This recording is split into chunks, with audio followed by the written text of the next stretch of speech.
What happens when we die? A question as old as humanity itself. Countless religions, philosophers, and scientists have tried to answer it, but there's one ancient text that claims to describe the process in detail, step by step. No myths, no sugarcoating. Just a raw, unfiltered guide to the afterlife. This is the Tibetan Book of the Dead. Known in Tibet as the Bardo Thödol, or Liberation Through Hearing in the Intermediate State, this book isn't just a philosophical text. It's an instruction manual, a guidebook for the soul as it transitions between life, death, and rebirth. Written in the 8th century and attributed to the legendary master Padmasambhava, this text was hidden for centuries, only to be rediscovered when the world was ready to receive its teachings.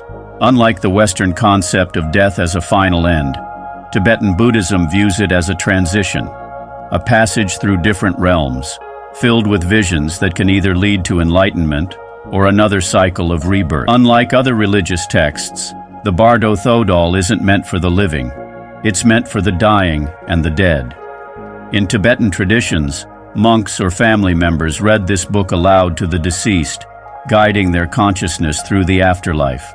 The book describes the Bardo, a liminal state between death and rebirth.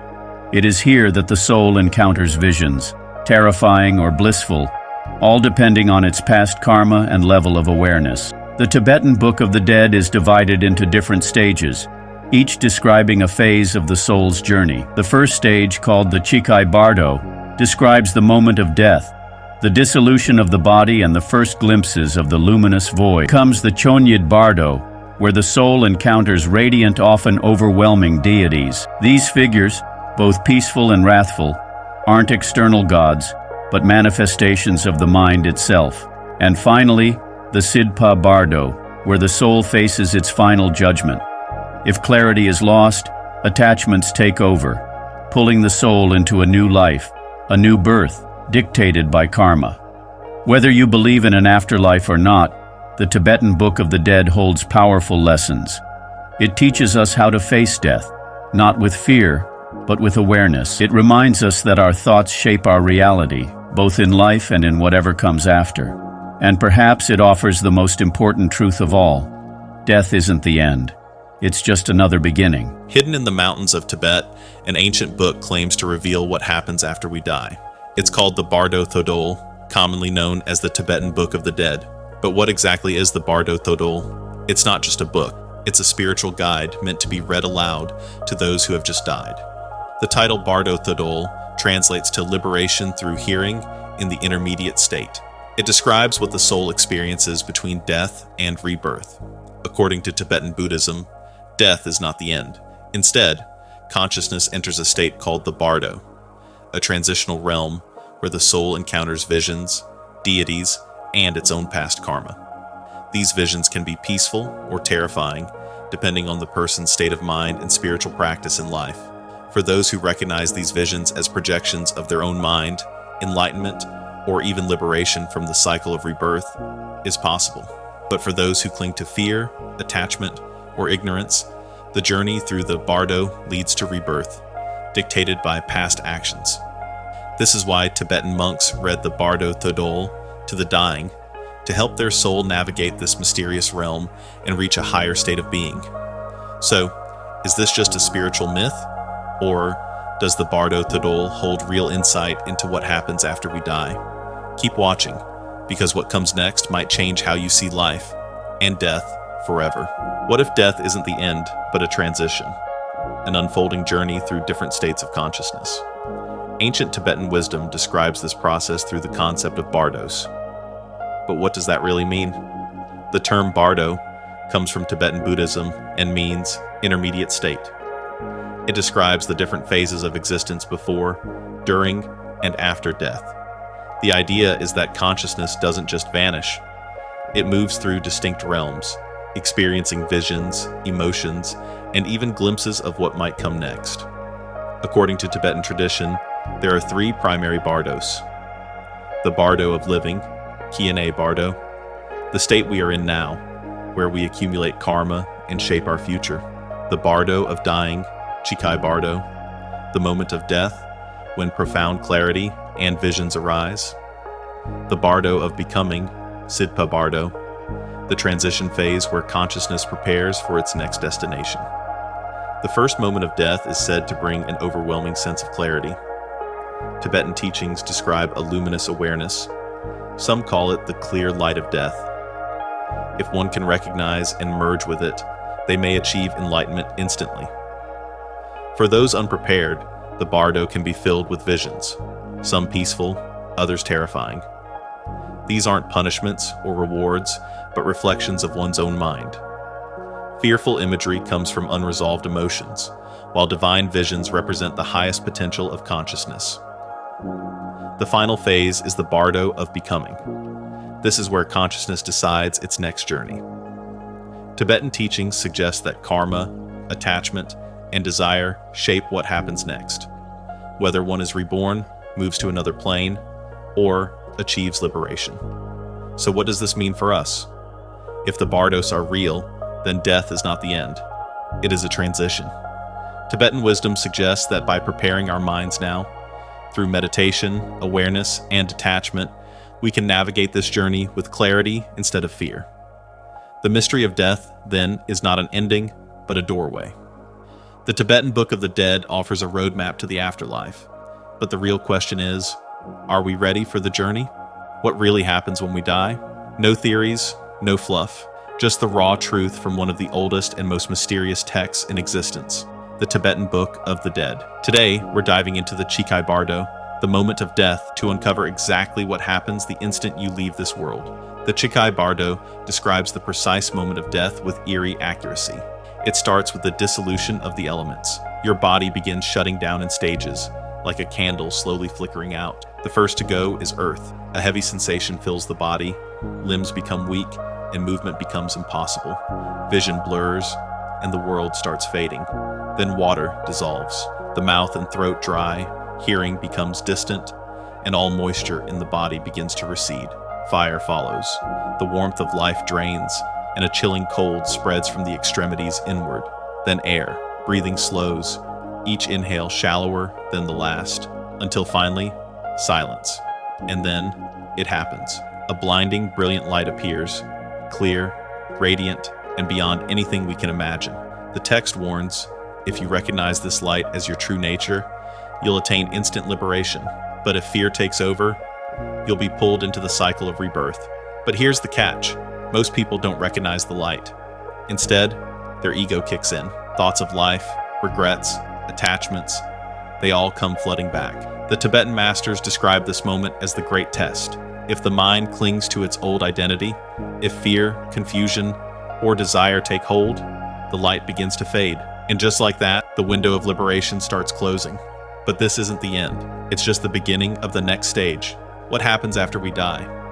For centuries, this question has mystified philosophers, scientists, and spiritual seekers alike. There's been endless speculation, but today, we're diving into one perspective that might just blow your mind. This book, The Clear Light of Awareness, offers an intriguing exploration of the journey beyond life. It dives into what the afterlife might truly be like, according to ancient wisdom, as well as modern insights from consciousness studies. And no, this isn't about religious dogma or some mystical theory. This is about hard-hitting insights that aim to strip away the confusion, presenting a clear answer to that eternal question.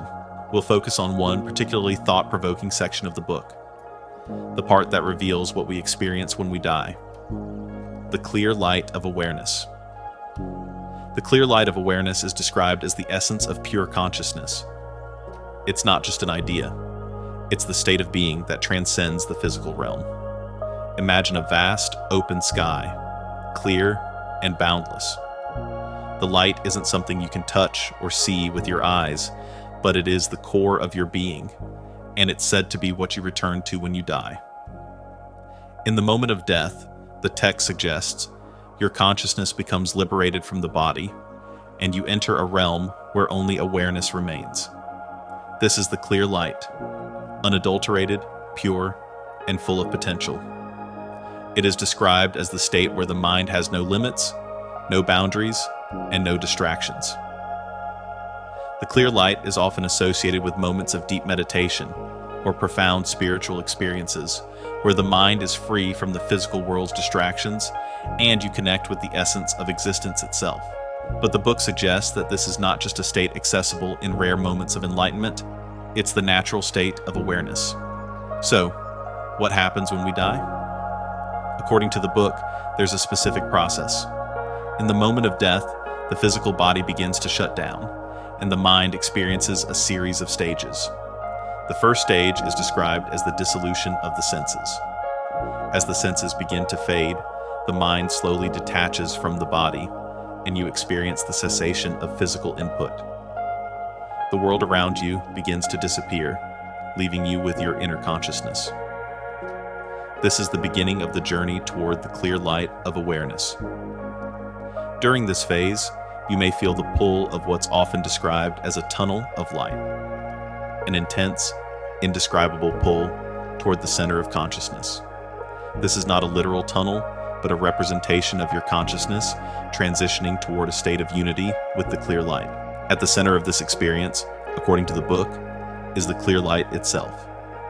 It's not something you see or understand with the mind, but it's the feeling of pure awareness, free from all concepts and attachments.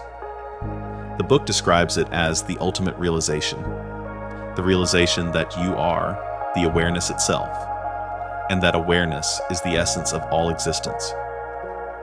At this point in the journey, the individual experiences what the book refers to as the clear light directly. This moment is said to be the most profound, where the soul merges with the universal consciousness. The book explains that this light is not something foreign, something outside of us. It's a reflection of the very consciousness that underlies everything. It's said that in the presence of this light, the mind may recognize that it has always been connected to this light.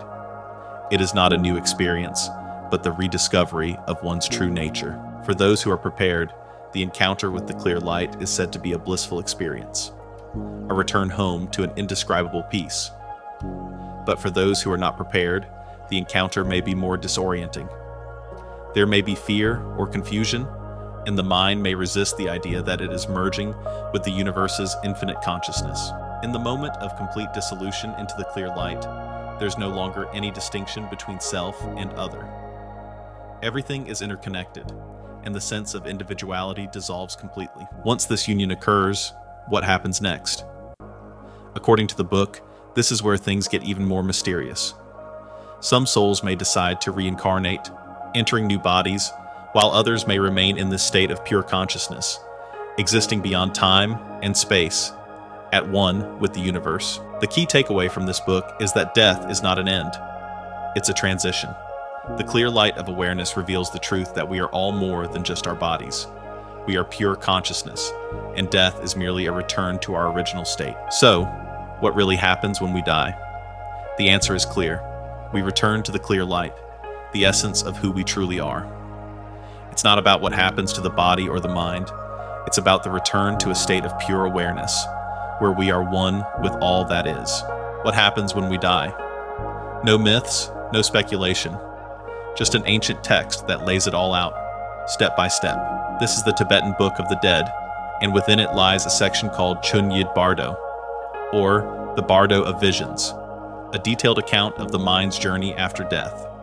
Death is not an immediate end, but a passage. According to Tibetan teachings, the moment you die, you enter the Bardo, an in-between state. The first thing you experience? Absolute clarity. Your consciousness is free from the limitations of your body. But soon, visions start appearing. On the fourth day in the Bardo, peaceful deities appear. You see Samantabhadra, the primordial Buddha, surrounded by shimmering light. He offers liberation, but here's the catch. If you don't recognize what's happening, fear might make you turn away. If you're not prepared, you might reject the light and move deeper into the Bardo. 7 days later, the Wrathful deities appear. These aren't demons, they're aspects of your own mind. They represent everything you've suppressed: fears, desires, karma. If you recognize them as illusions, you are free. If not, panic sets in, and you start descending toward rebirth. You now arrive at the mirror of karma, where everything you've ever done is reflected back at you. There is no judge. You judge yourself. The emotions you feel now shape where you go next. If you fail to recognize the illusions of the Bardo, you start seeking a new body, pulled by desires, fears, and karma. If you feel attachment, you're drawn toward rebirth. And just like that, the cycle begins again. But there is a way out. If you realize these visions are just projections of your mind, you can break free from the cycle of birth and death. The Tibetan Book of the Dead isn't just a guide for the dead, it's a manual for the living, teaching us how to awaken before it's too late. Will you be ready? In the Bardo, beyond the moment of death, visions unfold. At first, there is stillness, an emptiness that is neither comforting nor terrifying. Then, out of the void, radiant beings begin to appear. These are the peaceful deities, pure manifestations of wisdom and compassion. They do not judge, they do not threaten. They extend an invitation, one final opportunity to recognize the ultimate truth and merge with enlightenment. But most do not accept this gift. The mind, still clinging to its former self, is blinded by fear and confusion.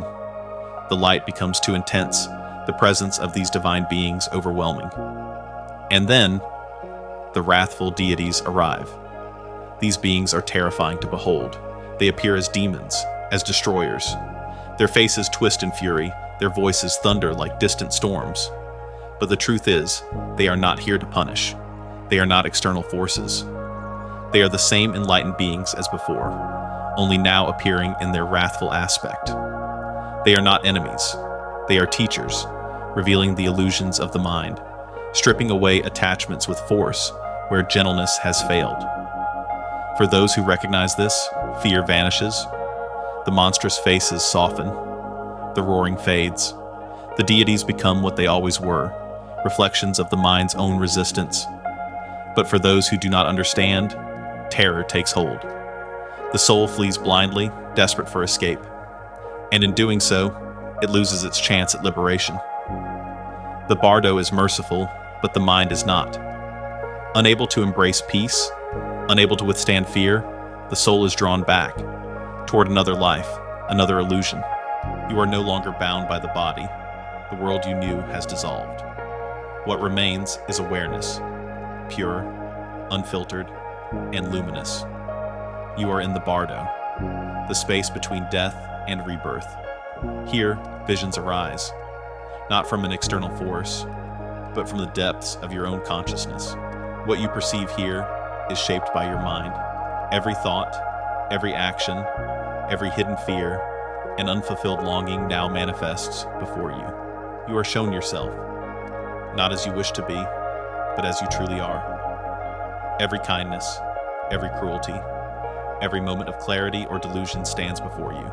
Here, there is no escape from the truth. The love you gave, the pain you caused, the choices you made, each ripple through existence returns to you. If you embrace what you see, you move forward. If you resist, the visions may turn to phantoms, specters of guilt, regret, and longing that bind you to illusion. This is the test of self-reflection. To accept, to understand, to let go. Only then can you transcend the visions and move beyond. The Bardo does not judge you. It only reveals you to yourself. And in that revelation, the path ahead is found. What happens after we die? Is there a heaven, a hell, or something else? According to the Tibetan Book of the Dead, the answer is far more mysterious than we imagine. In Tibetan Buddhism, the journey after death is divided into different states of existence, known as Bardos. These liminal realms determine whether we achieve enlightenment or are pulled back into the cycle of rebirth. The final and most terrifying of these is Sidpa Bardo, the Bardo of rebirth. It is here that the fate of the soul is sealed.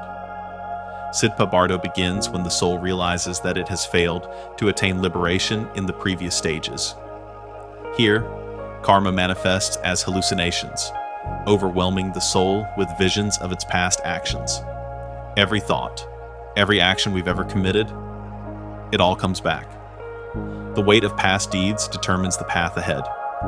In Sidpa Bardo, judgment takes a surreal form. Beings called karmic deities appear, not as actual gods, but as projections of our own subconscious guilt and fear.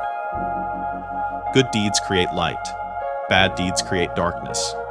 The soul is drawn toward the heavier side. Then comes the strangest part, choosing a new life.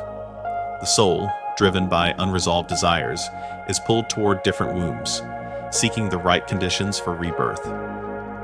Some are drawn to wealth, others to suffering. But in the end, it's all based on past actions. This is why the Tibetan Book of the Dead warns, what you do now determines your next life. Once the pull is too strong to resist, the soul enters a new body, and the cycle begins again. Birth, life, death, and once more, the Bardo. But there is another path, awakening. By realizing the illusion of self, by mastering the mind in life, one can escape this cycle forever. The Tibetan Book of the Dead isn't just about death. It's a guide to life. The choice is yours. There is a law that governs everything, a force unseen but always at work. Some call it karma, others call it cause and effect. But what if I told you that this force doesn't just shape your present life, it decides your next one? Every action, every thought, every intention sends out a ripple, and that ripple returns. Not as punishment, not as reward, but as balance. In the most ancient teachings, karma is not about judgment. It is about momentum. The energy you create continues, sometimes in this lifetime, sometimes in the next. But karma is not just action. It is intention, the mind behind the movement. A single act of kindness carries more weight than 100 empty rituals. A moment of hatred plants seeds that may take lifetimes to resolve. Good or bad, your actions create an imprint. These imprints do not vanish when the body dies. Death is not an end. It is a transition, a doorway. And what waits beyond that doorway is shaped by what we leave behind. A new body, a new life, but not an empty slate. The past travels with us, hidden in the subconscious, shaping our instincts, our fears, our desires. Some call it talent, others call it memory. But in truth, it is karma, a continuation of what was cultivated before. Old actions do not disappear. They wait. Some return as skills, as passions, others as burdens, as fears we cannot explain. The cycle continues, lifetime after lifetime, but there is no judge, no higher being assigning rewards and punishments, only the energy we create. So how do we change our next life? How do we shape our rebirth? By understanding that every thought matters, every action plants a seed, and by choosing, consciously, what we cultivate. The karma of your next life is being written now, in this moment. What happens after death is not a mystery, it is a reflection, and the key to your next life is in your hands. In the Tibetan tradition, life and death are inseparable. Every action, every thought, and every moment is a preparation for the great transition beyond this life. But what if these ancient teachings could also transform the way we live right now? Tibetan wisdom teaches that our daily habits shape not just our experience of life, but also our journey through death and beyond. The key lies in mindfulness, deep, unwavering awareness of each moment. Mindfulness is not just about slowing down, it is about seeing reality clearly, recognizing that every experience, every emotion is fleeting, like a cloud passing in the sky. By understanding impermanence, we free ourselves from unnecessary suffering. When we cling to things, possessions, relationships, even our own identity, we create suffering. But when we embrace the truth of impermanence, we learn to appreciate life without attachment. We enjoy things fully, yet remain free when they change or fade. Compassion is another pillar of Tibetan wisdom. Not just kindness, but a deep, unwavering wish for all beings to be free from suffering. One of the most powerful practices is Tinglen, breathing in the pain of others and breathing out love and relief. Compassion begins in small moments. When someone is suffering, don't turn away.